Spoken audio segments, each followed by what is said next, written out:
Cada 25 de diciembre, el mundo, o gran parte de él, se detiene. Luces, villancicos, reuniones. Miles de millones de personas celebran uno de los eventos que más ha marcado la historia: el nacimiento de Jesús de Nazaret. Es una tradición tan nuestra que damos la fecha por sentada. Pero, ¿y si te dijera que la celebración de Navidad podría estar basada en una historia mucho más compleja de lo que pensamos? Si vamos a la fuente, la Biblia nunca menciona el 25 de diciembre, ni una sola vez.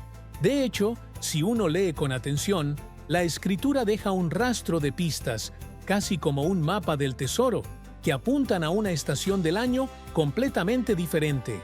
Así que hoy no vamos a repetir la tradición, vamos a investigarla. Nos convertiremos en detectives de la historia, la teología y hasta de la astronomía. Y prepárate, porque lo que vamos a encontrar podría cambiar tu forma de ver la Navidad para siempre.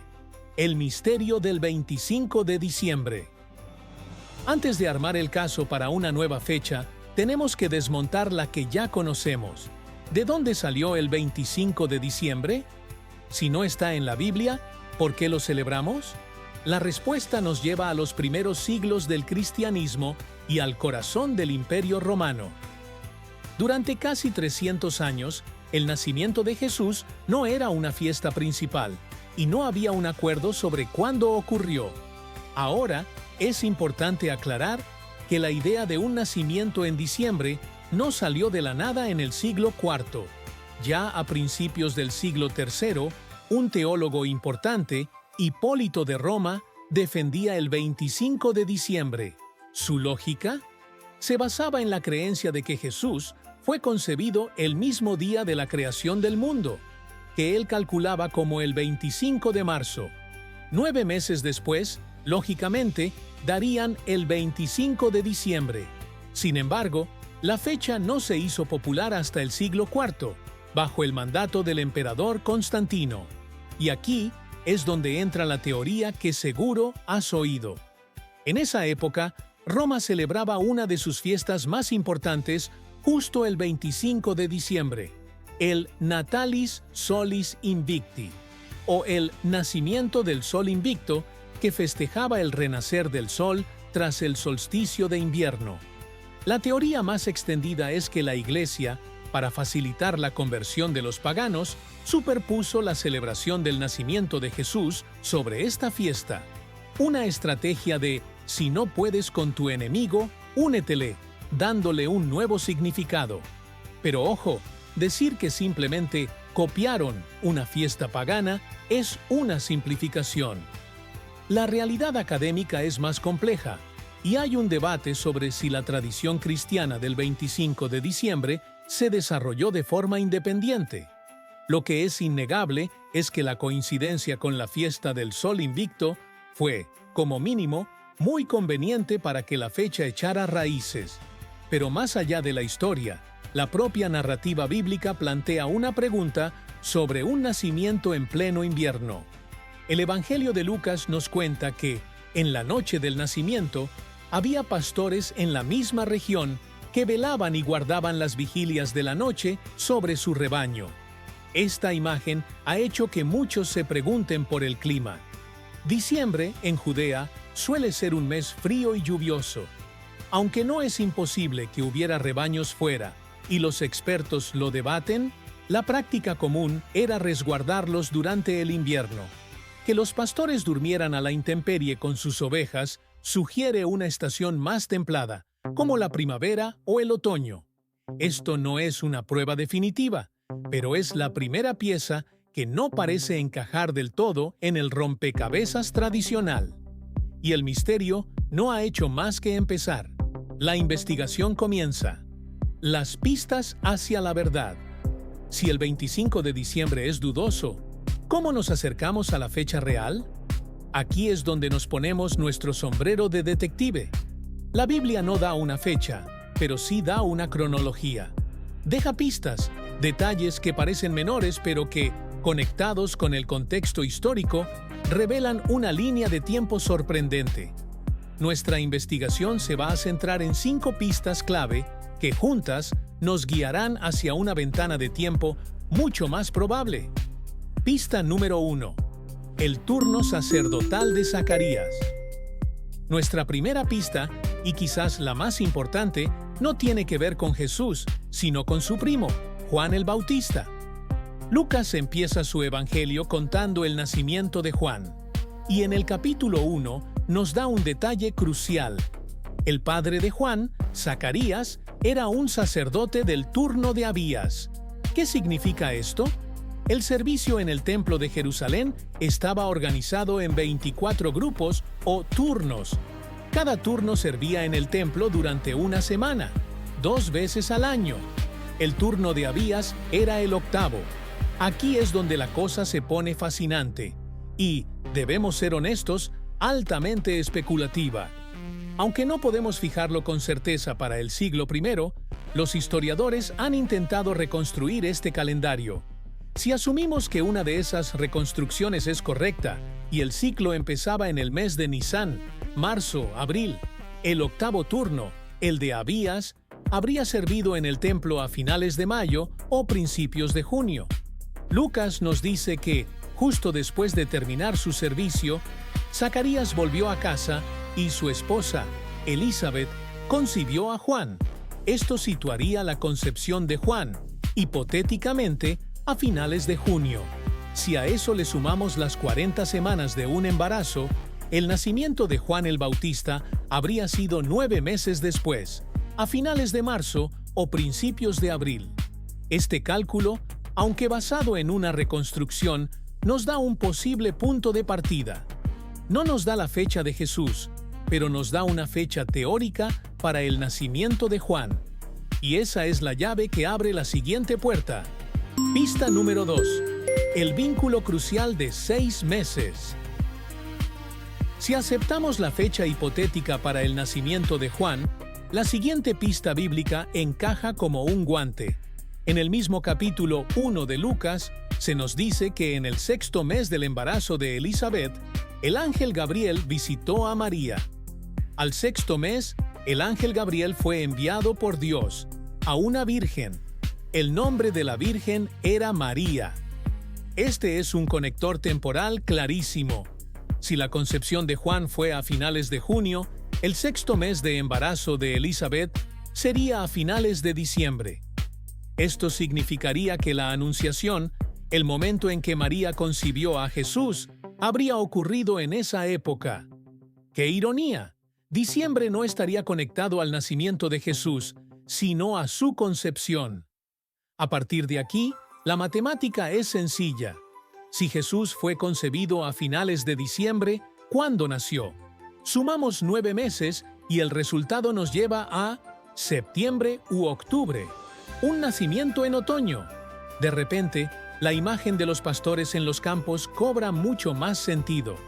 El otoño en Judea es una estación templada, ideal para que los rebaños estuvieran al aire libre.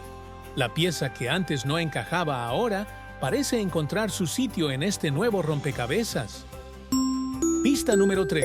El censo imperial y la lógica del viaje. Nuestra tercera pista nos la da de nuevo Lucas, y tiene que ver con por qué José y María estaban en Belén.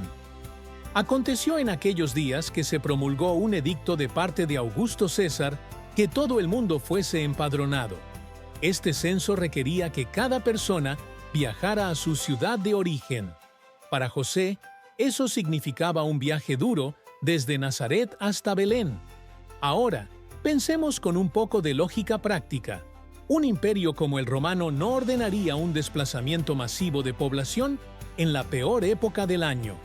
El invierno en Judea, con frío, lluvias y caminos embarrados, habría sido un caos logístico. Parece mucho más plausible que un censo de esa magnitud se programara para una estación más amable, como el otoño, después de la cosecha, cuando la gente tenía menos trabajo en el campo, y viajar era más fácil. Para ser justos, esto es una conjetura lógica, no un dato histórico. Las fuentes no nos dicen en qué estación se hizo este censo, y los detalles históricos del censo de Lucas son complejos y muy debatidos por los historiadores. Pero la lógica de la estacionalidad es una idea persuasiva que también apunta lejos del invierno. Pista número 4. El testimonio de los cielos, la estrella de Belén. Nuestra cuarta pista es la más icónica, la estrella seguida por los magos. Durante siglos, la gente se ha preguntado qué fue exactamente: ¿un milagro? ¿Una metáfora? ¿O un evento astronómico real?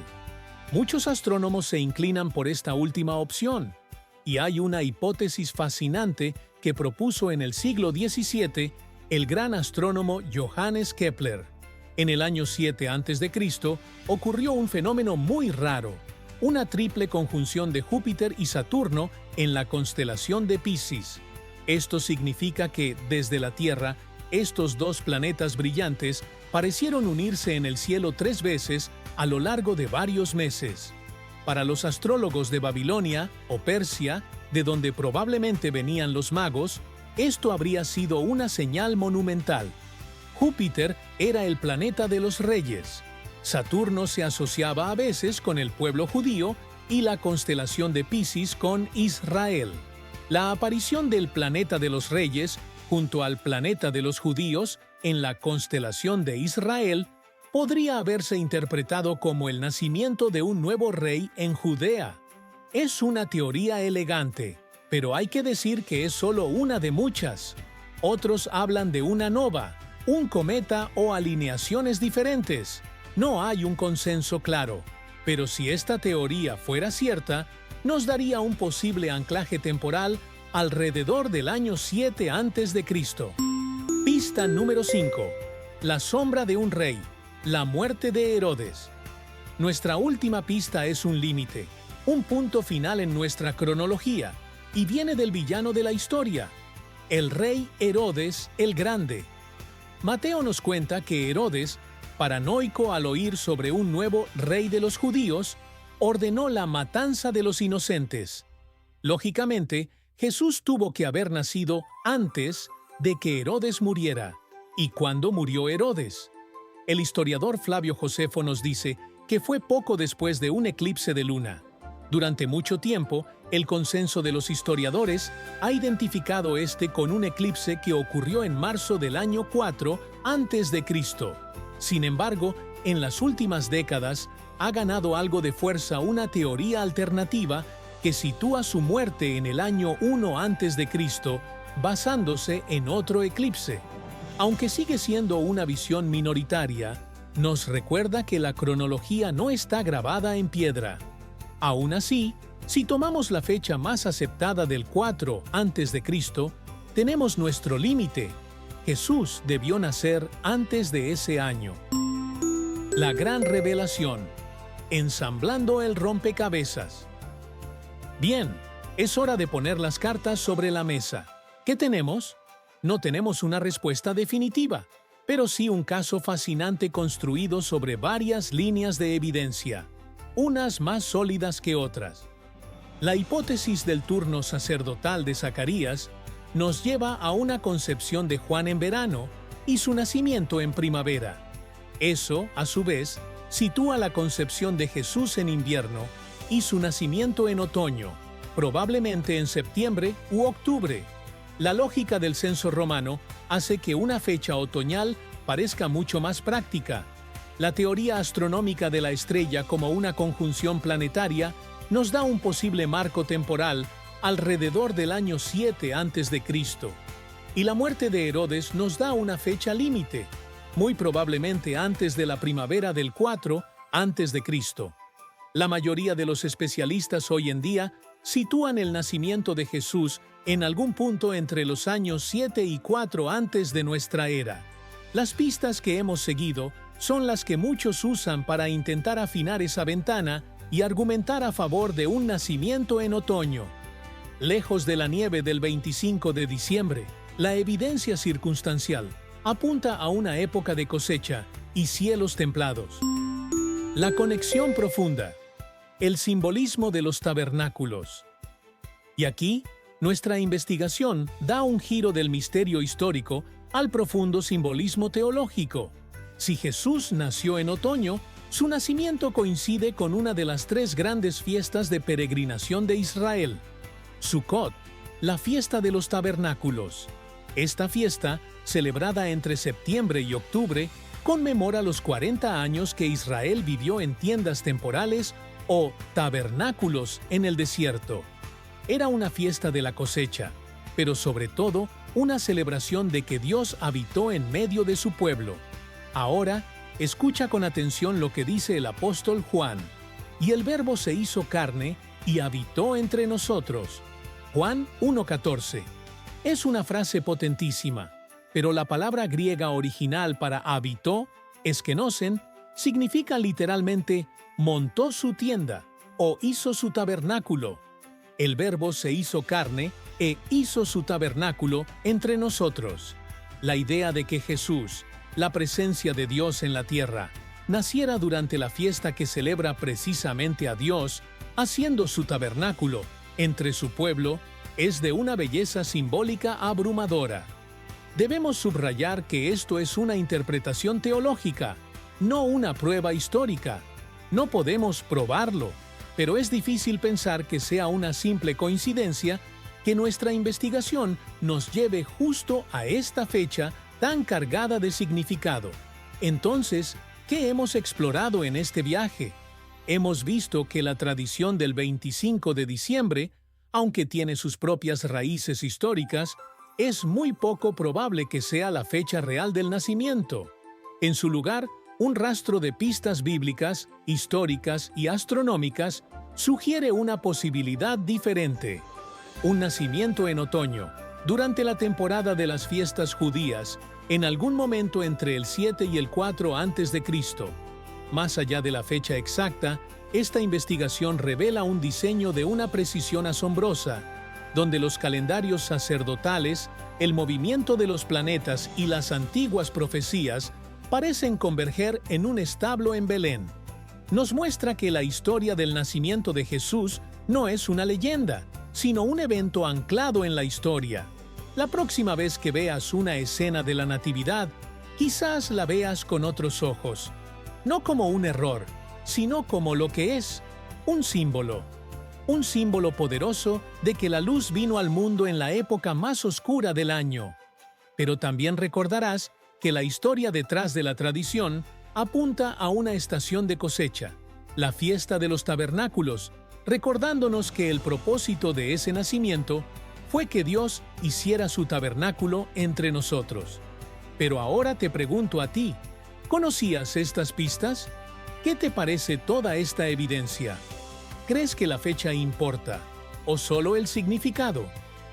Déjame tu opinión en los comentarios. Me encanta leer lo que piensan. Y si te apasionan estos misterios, asegúrate de suscribirte y activar las notificaciones para no perderte nuestra próxima investigación. Gracias por acompañarme en este viaje. ¡Hasta la próxima!